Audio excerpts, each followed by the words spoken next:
어제도 잠시 진단을 해드린 적이 있습니다만 우리 경제의 중심인 반도체 업황을 놓고 글로벌 투자은행들 사이에 논쟁이 벌어지고 있습니다. 이런 가운데 국내 증시에서는 외국인 자금의 이탈세가 심해짐에 따라서 어제는 원달러 환율마저 1,160원을 넘어섰는데요. 외환 위기를 겪었던 우리 입장에서는 벌써부터 외자 이탈과 그리고 원달러 환율 상승 간 악순환이 형성되는 것이 아닌가 하는 우려의 목소리가 나오고 있습니다. 진단위에서 한국경제신문의 한상준 논설위원 나오셨습니다. 안녕하십니까? 네, 안녕하십니까?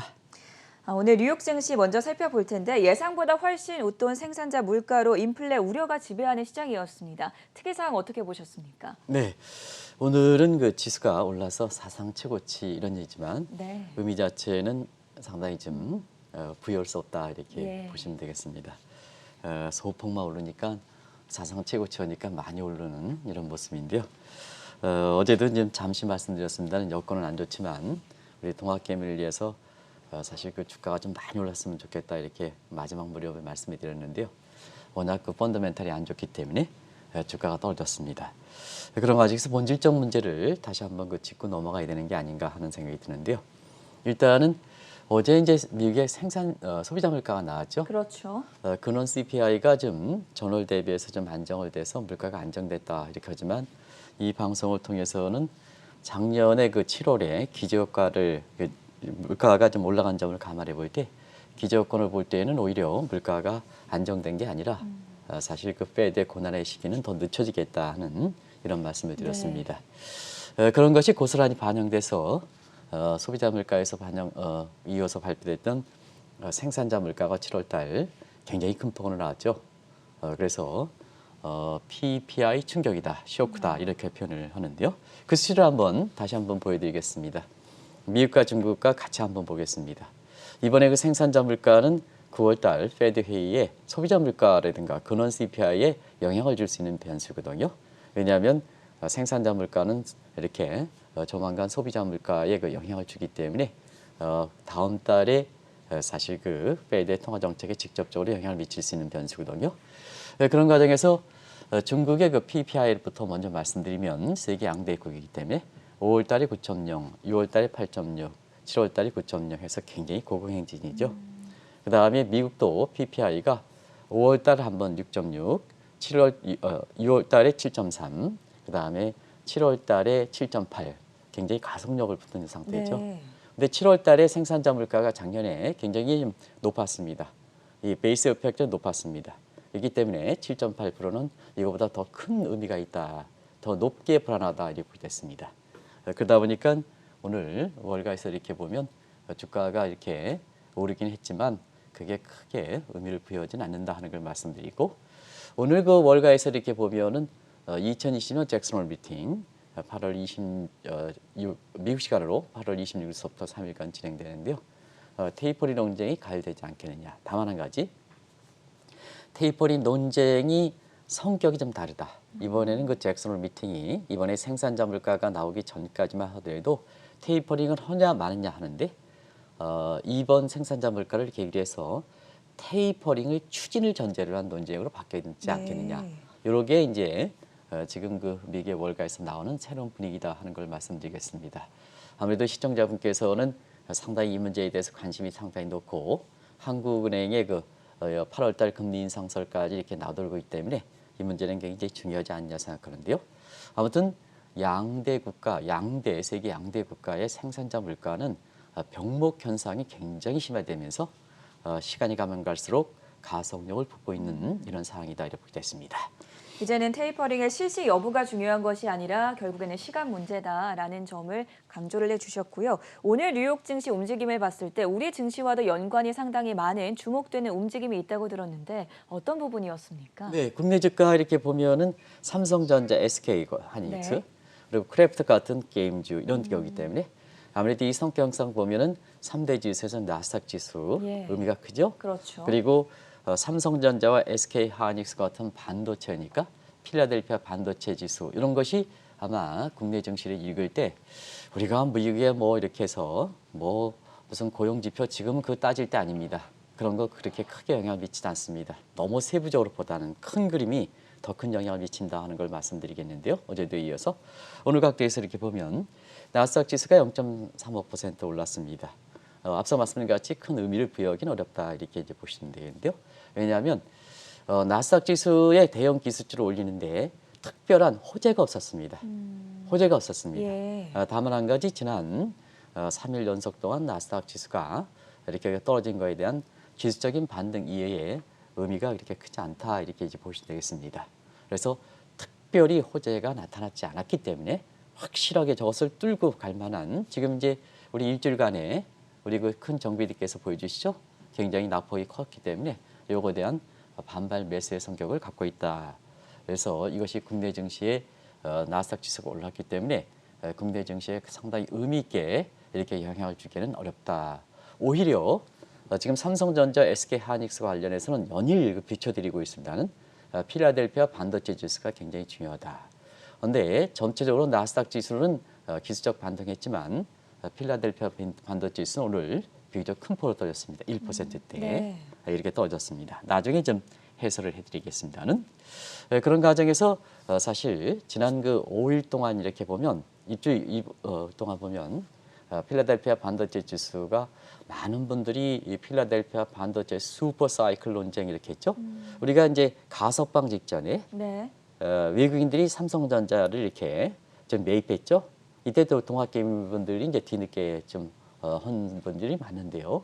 사실 그때 반도체 슈퍼 사이클이 다시 진입했습니다. 외국인들이 본격적으로 사면서 사실 이제 코스피 지수가 4천 넘을 겁니다 하는 유튜브 방송들이 많았습니다. 이 방송에서 물론 그런 슈퍼 사이클 문제에 대해서 부정적 시각을 했지만 근데 그런 시각과 달리 지난 5일간, 지난 4일간 5% 정도 떨어졌습니다. 아마 올 들어서 필라델피아의 단기간의 하락 속도로 보면 가장 빠른 것이 아닌가 네. 하는 이렇게 보고요. 두 번째는 앞으로 이 필라델피아 반도체 지수 관련해서 가장 가격 지수에 영향을 미치는 마진폭 문제를 좀 보겠습니다. 앞서 말씀같이 지금 미국과 중국이 PPI가 굉장히 아주 가성적이 붙었다 이렇게 보시면 되겠습니다. 근데 이것이 이제 생산자 물가가 이렇게 올라가면 이렇게 기업의 코스트가 증가한다는 얘기거든요. 그런 과정에서 이것을 기업이 알면 마진폭이 축소되는 거고 네. 그다음에 소비자에게 전가시키면 마진폭이 줄어들지는 않겠죠. 그런 과정에서 테크레시가 굉장히 중요하다는 얘기입니다. 그래서 지금 테크레시가 미국도 그렇고 그다음에 사실 그 중국도 그렇고 테크레시가 굉장히 강화되는 모습을 보이고 있는데요. 이런 과정에서는 독과점이 심해지는 이렇게 대형 기술주들 반도체 업종들이 사실상 그 소비자에게 전가시켜서 비용 상승에 따른 마진폭 유지가 상당히 어렵지 않겠느냐. 그렇다 본다면 마진폭이 줄어든다는 얘기 되겠죠. 이런 측면을 한번 시청자분께서 그런 것이 감안돼서 오늘 나스닥 지수가 전반적으로 반등에 성공했지만 필라델피아 반도체 지수는 오히려 큰 폭으로 떨어졌다. 특히 네. 마이크론 주가가 삼성전자라든가 이런 데 굉장히 영향을 미치는데 오늘 마이크론 주가가 이렇게 반도체 나스닥 지수 상승 속에 떨어진 것도 오늘 굉장히 많이 떨어졌죠. 그렇죠. 그런 것도 미국 시장을 국내 증시와 읽을 때 주목하실 필요가 있다 하는 걸 말씀드리고요. 최근에 게임즈 관련 지금 이슈가 되는 것 같습니다. 네. 그래서 뭐 크래프톤인가요? 이렇게 되는데요.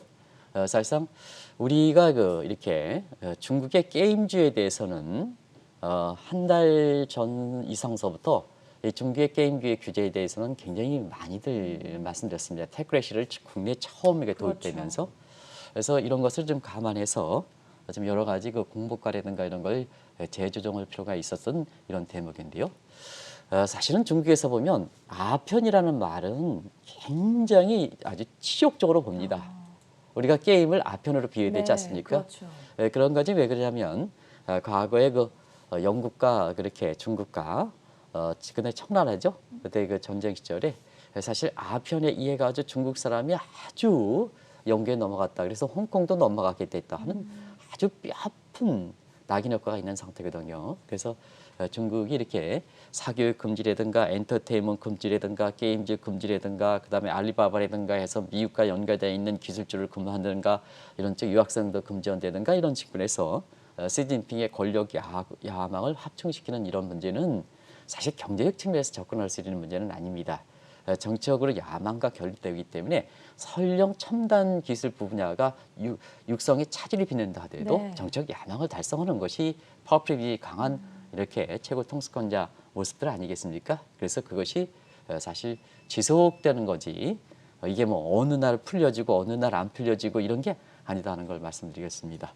그런 과정에서 게임과 특히 노래방이라든가 특히 노래방에 한국 노래가 나오는 것에 대해서는 굉장히 규제할 거로 이렇게 보고 있습니다. 추가적인 규제 문제가 나오거든요. 예. 그래서 온라인상에 지금 이렇게 중국도 그 델타 변이가 굉장히 확산됨에 따라서 다시 그 온라인상의 게임이 번창하는 모습을 이렇게 보이는데요.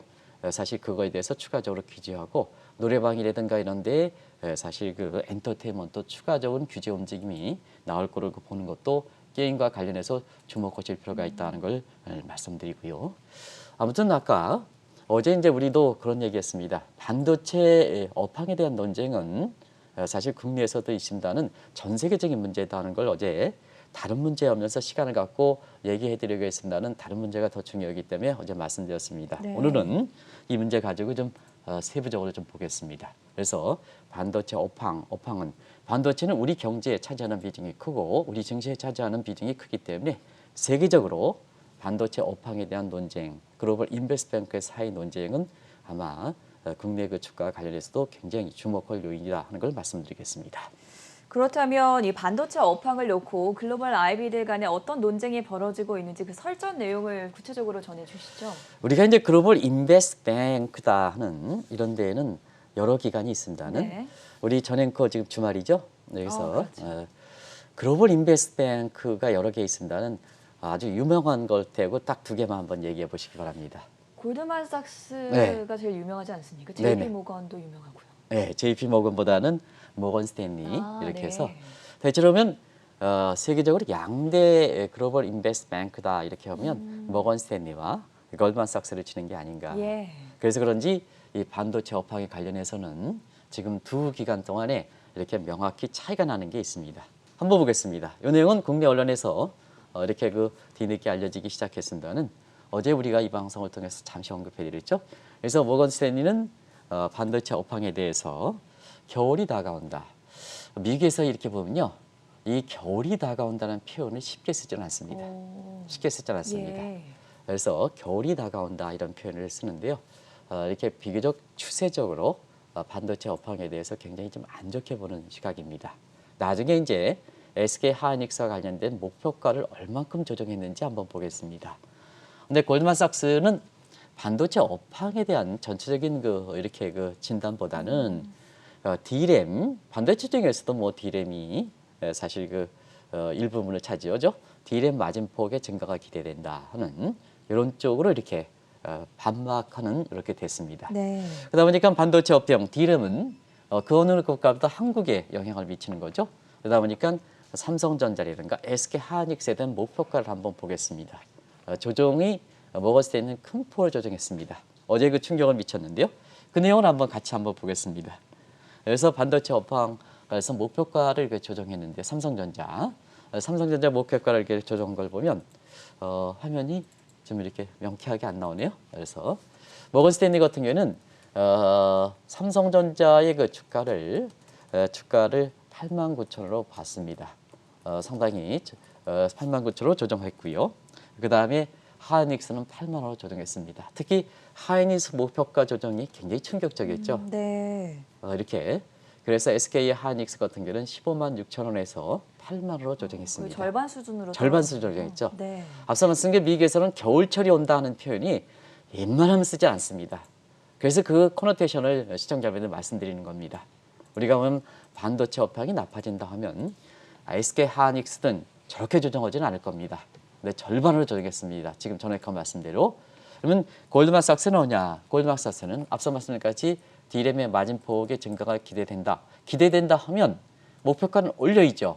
목표가는 올려있죠. 근데 목표가는 그대로 두고 있습니다. 그래서 정전에 107,000원 삼성전자. 그 다음에 SK 하이닉스 177,000원 그대로 이렇게 네. 유지하고 있죠. 이런 것이 이제 사실 그 두 기간 동안의 반도체 업황과 목표가의 논쟁이다 해서 특별히 오늘은 제목을 돌고 삼성전자 목표가 하향 조정 문제 이 문제 가지고 제목을 달았습니다. 두 기간 동안에 어느 쪽으로 가냐에 따라서 명확하게 시청자분께서 네. 삼성전자, SK, 한국경제, 한국증시 모습을 알 수가 있겠죠. 그런 측면을 좀 보실 필요가 있다는 걸 말씀드리겠습니다. 두 기관의 반도체 업황과 그리고 삼성전자, SK하이닉스에 대한 목표가 차이가 큰 만큼 어느 쪽으로 가느냐에 따라서 한국 증시와 경제도 좌우될 것으로 보이지 않습니까? 네, 일단은 그 두 기관의 예측력을 따져야죠. 네. 그럼 이제 시장의 반응을 보겠습니다. 똑같이 이 내용은 골드만삭스와 그다음에 모건 스탠리의 전망은 이미 미국 시장에서도 많이 알려져 있습니다. 네. 일단 예측력을 따지기 전에 두 기관의 예측력을 따지기 전에 오늘 시장의 반응을 보겠습니다. 오늘 시장의 반응은 필라델피아 반도체 지수가 1% 이상 예. 나스닥 지수 상승 속에 떨어졌습니다. 그러면 모건 스탠리의 영향력이 높으냐, 골드만삭스의 영향이 높으냐 하면 모건 스탠리의 영향을 더 받고 있다는 얘기입니다. 네. 그런 과정에서 한번 시청자분께서 이 대목은 굉장히 중요한 대목이기 때문에 예측력을 한번 평가해 보겠습니다. 우리가 기관의 예측력을 평가할 때는 통계기법상의 절대오차, 절대오차를 가지고 평가합니다.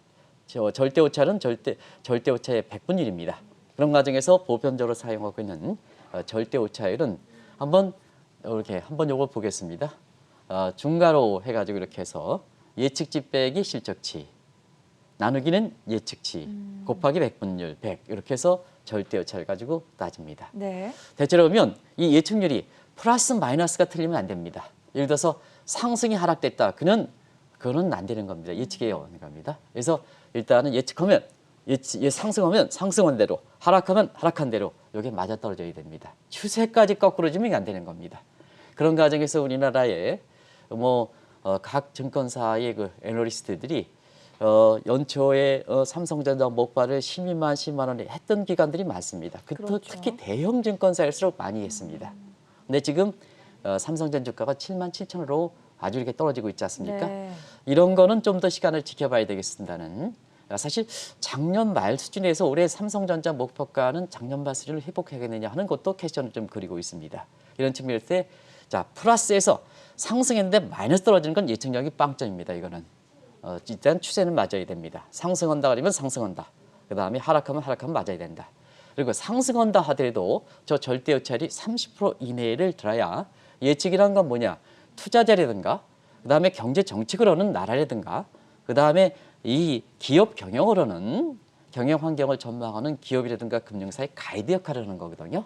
그래서 이 절대오차율이 30%를 벗어나면 사실 그 예측도 그렇게 큰 의미를 부여하지는 못합니다. 그런 측면에서 보거든요. 네. 요 절대오차율을 가지고 이렇게 따질 때 대체로 보면 두 기관이 금융위기로 한번 따져보겠습니다. 지금의 투자 환경이 어느 정도 비슷한 환경이 금융위기 때거든요. 금융위기에 보면 모건 스탠리 예측력이 상당히 높습니다. 특히 모건 스탠리 예측력은 거시경제 지표, 예를 들어서 성장률이든가 뭔가 이런 물가 지표보다는 우리가 보면 삼성전자 목표가를 더하는 미시적 측면에서의 산업별 예측에 강점을 갖고 있다. 예. 이렇게 보시면 됐습니다. 그러면 이제 한번 보겠습니다. 골드만삭스 지금 이제 전 앵커 말씀대로 굉장히 크죠. 이거는 골드만삭스에 재미있는 사람들 이렇게 한테 분명히 말씀드리겠습니다. 미국 현지에서 보면 이게 좀 폼생폼사죠. IT 쪽 이런 쪽에 가죠.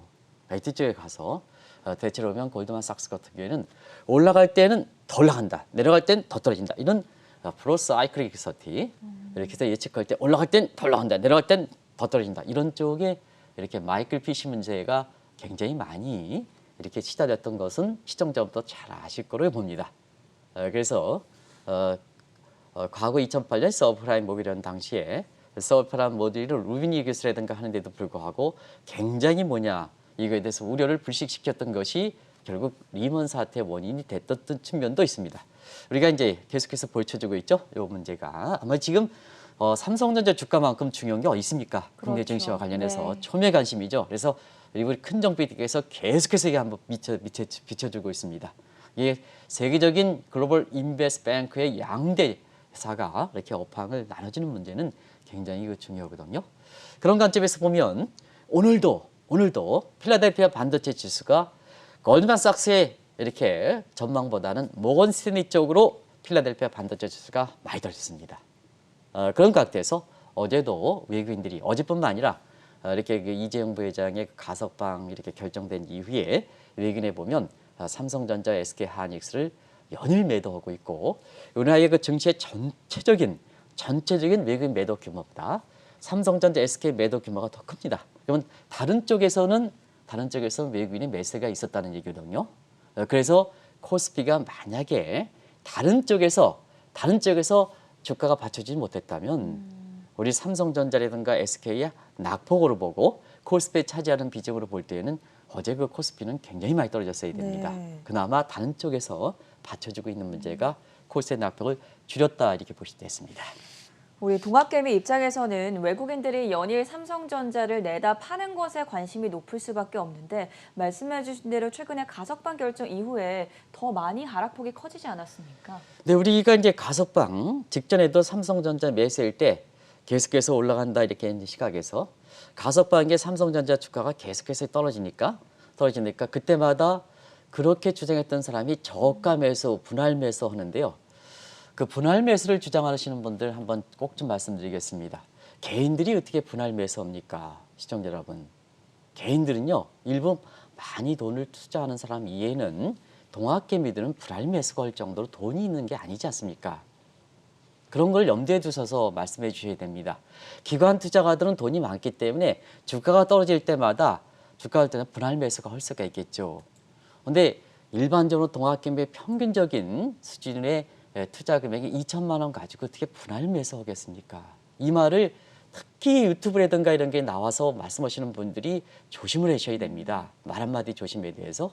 근데 분할 매수해라 하는데 분할 매수했는데 자 어떠냐? 삼성전자 주가는 계속 떨어지고 있지 않습니까? 예. 직전에 본격적으로 사라해서 삼성전자가 83,000원대에 떨어졌던 사람도 하는데요. 떨어지면 또 사라 이렇게 했습니까? 지금 삼성전자 주가가 아주 더 떨어지니까 이게 보십시오 이렇게 떨어지니까 동학개미분들이 그럽니다.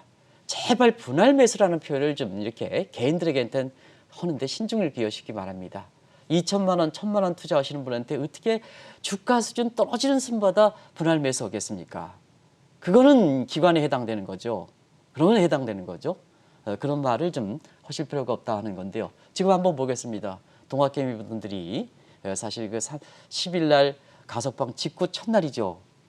주수를 한번 보겠습니다. 외국 매도세 450만 주를 팔았습니다.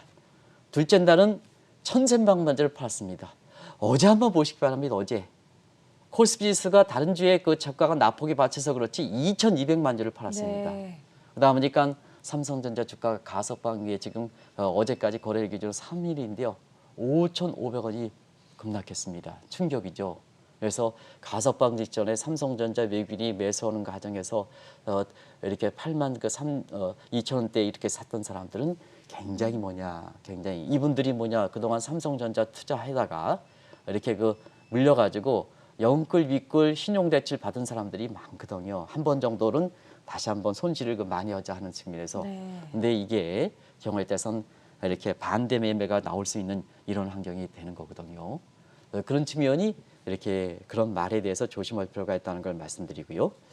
이렇게 외국인들이 한국에 매도든 매수하면 한국에 하면 한국을 사는 거기 때문에 대형주를 이렇게 사고 파는 거다 하는 걸 말씀드렸는데요. 외국인 매도세가 이 부회장 가석방 위에 다른 요인이 결부돼서 전체적으로 이번 주에 매도 규모가 4조 2천억이 되고 있습니다.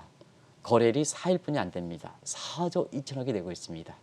어제는 무려 1조 8천억. 이게 반을 주면 1조 9천억 해야 됩니다. 근데 시청자 여러분한테 좀 지금의 마음을 생각해서 그냥 1조 8천억을 매도했습니다. 이 규모입니다. 그래서 지금 상태에서 언제 진정될지가 상당히 관심이 되고 있다는 걸 말씀드리겠습니다.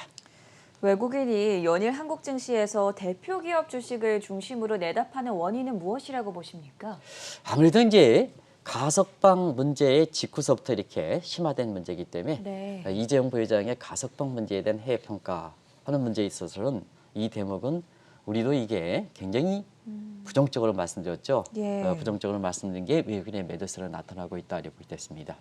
왜냐하면 가석방이라는 문제 자체뿐만 아니라 지금 미국과 중국 간의 연일 반도체 굴기하고 상황이 긴박한데요. 굉장히 가석방이라는 것은 우리 경제 상황을 법무장관인가요? 법무장관이 발표한 것도 이상합니다. 법무장관이 생각해서 우리 경제가 급박한 상황을 했다지만 결정이 그러면 비상한 상황이면 사면적으로 해서 이렇게 결정을 해줘야지 말이라도 하지 말지 하지 마시지 우리 경제 상황을 감안해서 이제 가석방으로 이렇게 결정하다 보니까 결과적으로 보면 외국 사람들 입장에선 상황이 긴박한데도 불구하고 너무 안이한 결정을 했는 게 아니냐. 두 번째는 가장 경계하는 총수권자가 글로벌 기업의 그 또 총수가 법무부 장관의 외국의 글로벌 기업이지 않습니까? 여기에 활동하는 삼성전자는 한국이 상대로 하는 게 아니거든요. 외국 기업이 글로벌 기업이지 않습니까? 그러면 밖에 나가는 문제가 국내에서 법무 일상일이나 마찬가지입니다. 근데 어떻게 나갈 때마다 법무부 장관의 득을 해야 됩니까? 사법적 리스크, 리결 리스크 같은 경우는 더 높아졌다고 평가할 수밖에 없는 거죠. 네. 그러다 보니까 외국인이 쏟아져내는 겁니다. 이 대목이 이렇게 된다. 그리고 또 한 가지는 펀더멘탈 측면에서 지금 고스란히 좀 이게 지금 나오기 때문에 말씀드리겠습니다. 2분기에 한국의 성장률이 1분기에 1%포인트 낮춰졌다. 0.7% 나왔습니다. 홍남기 부총리 고무적이다 하지만 그때에 무슨 고무적이냐. 글로벌 인베스트뱅크들은 성장률을 연간성을 낮추고 있다 하는 말씀을 드렸습니다. 그런 것이 지금 삼성전자 목표가 하향과 이렇게 맥을 들어서 지금 이렇게 고스란히 일관성 있게 나오는 거 아니겠습니까? 네. 그런 대목이 이제 사실 둘째 자막을 한번 보겠습니다. 시청자 여러분한테 많이 말씀드렸는 내용이라 하더라도 다음 다시 한번 자막으로 한번 다음 확인을 자막을 좀 해보죠. 보여주시기 바랍니다. 그래서 여기서 이렇게 내용입니다. 이런 대목을 1, 4분기에 2, 4분기 성장률이 나올 때 그때부터 글로벌 인베스트뱅크들은 다른 분입니다. 홍 부총리가 고무적이다 할 때 다른 점에서 성장률 하향하는 것을 좀 염두에 두실 필요가 있다 하는 이런 말씀을 드렸습니다. 그리고 지금의 우리나라의 이렇게 보면 이렇게 홀딱스러울 때 정책 당국자는 혼란스레 가닥을 치는 게 정책 당국자의 역할이거든요. 네. 국민들이 혼란스럽고 외국인이 혼란스럽고 가닥을 쳐주는 게 그렇습니다. 그런데 어제 이제 그런 말씀을 드렸습니다. 한국의 대통령을 포함해서 이렇게 보면 뭐 하나 좀 확실한 게 없다. 백신 문제도 그렇고 경제 문제도 그렇고 뭐. 자, 시청자 한번 보겠습니다. 오늘 한국경제신문에 일면 톱인가 나왔습니다. 지금 한국은행 입장에서는 금리를 올린다 하지만 내년에는 또 수포 예산, 수치가 하도 기가 막혀가지고 제가 말씀드리지 않겠습니다. 내년엔 수포 예산을 펼쳐놓는다는 게 뭐 하는 겁니까 도대체 이게. 재정정책과 통화정책 간에 한쪽은 금리 인상한다. 한쪽은 내년엔 수포 예산 편성한다. 지금 국민들이 세금 낼 수 있습니까? 그동안 다 해가지고 세금 정해야겠는데요. 이런 모습에 대해서 외국인들이 뭐냐. 너무 한국이 뭐 하나 확실한 것이 없다 이렇게 하지 않습니까? 그러다 보니까 외국인이 연일 쏟아내는 거죠. 연일 쏟아내는 거죠. 이런 각도에서 한번 이렇게 전체적으로 외국인에 매도하고 대표업종이 이렇게 쏟아져내는 거다 하는 걸 말씀드리겠습니다. 지표가 뭐 고용 지표가 개선됐다 뭐했다 국내 증시에 오늘 영향을 받는다 이런 차원이 아니다. 지금은 매크로 사이드 신흥국들은 자 경기도 갈림길이다. 정책도 갈림길이다.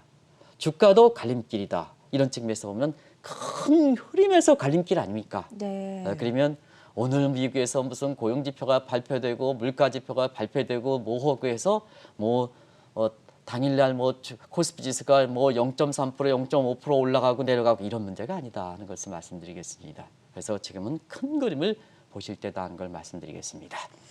외국인이 대거 내답하는 과정에서 어제는 원달러 환율마저 1,160원을 돌파했는데요. 이러다가는 외자 이탈과 그리고 원달러 환율 상승이라는 악순환이 동시에 일어나는 것은 아닌지 이런 우려의 목소리에 대해서는 어떻게 평가하십니까? 네, 환율 전망은 그렇게 말씀을 드렸죠. 우리가 이제 환율 전망을 작년에는 많이 떨어진다. 네.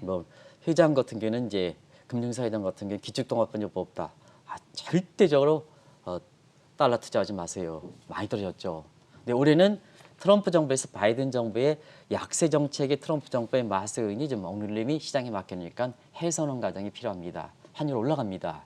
이렇게 국내 증권사가 1,000원 밑으로 보는 기간이 있어 오히려 거꾸로 올라갑니다. 환율 올라갔죠? 어제는 1,164원, 네. 63까지 올라갔습니다.